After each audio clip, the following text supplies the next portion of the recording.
छान झालं आजचं फंक्शन. आज माझी फेअरवेल पार्टी होती. कसली?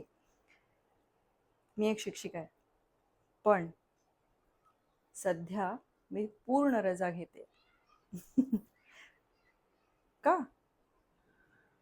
शिक्षिका ही नेहमी शिक्षिकाच राहते हो. फक्त शिकवण्याची जागा बदलत असते. म्हणजे आता मी फक्त माझ्या मुलाला शिकवेन, घरी राहून त्याच्याकडे पूर्ण लक्ष देणार. अहो, असं काही नाही आहे की मला पैसे नको आहेत, पण सगळ्या गोष्टी या पैशावर नाही ठरत ना.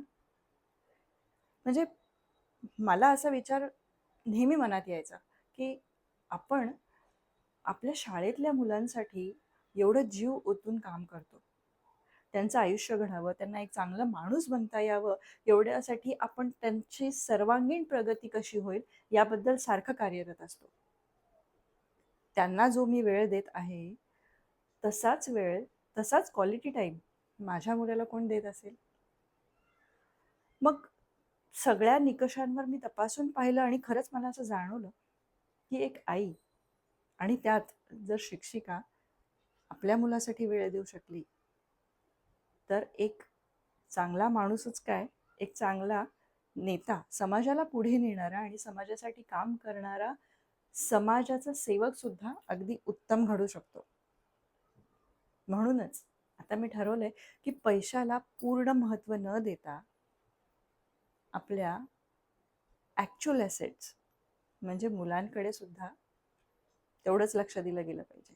कारण शेवटी आपण कमवतो कोणासाठी हो? त्यांच्यासाठीच.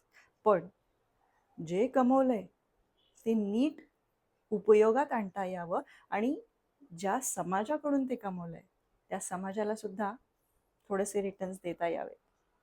ही विचारधारा, ही विचारसरणी योग्य वेळात जर डेव्हलप झाली ना तरच खरा उपयोग असतो आणि त्यासाठी वेळ द्यावा लागतो.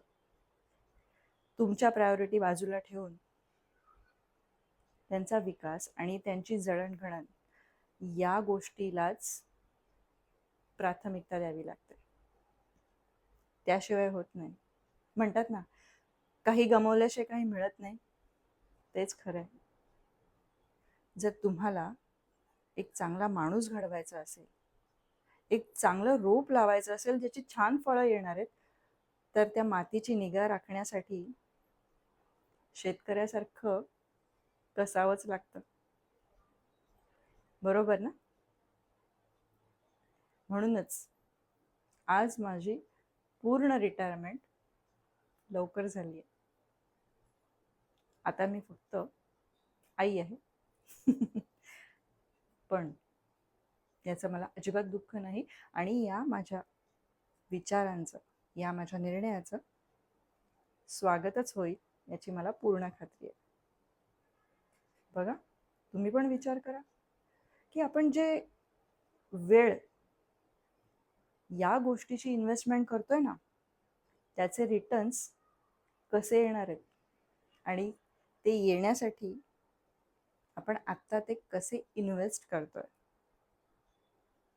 करा थोडा विचार. थँक्यू.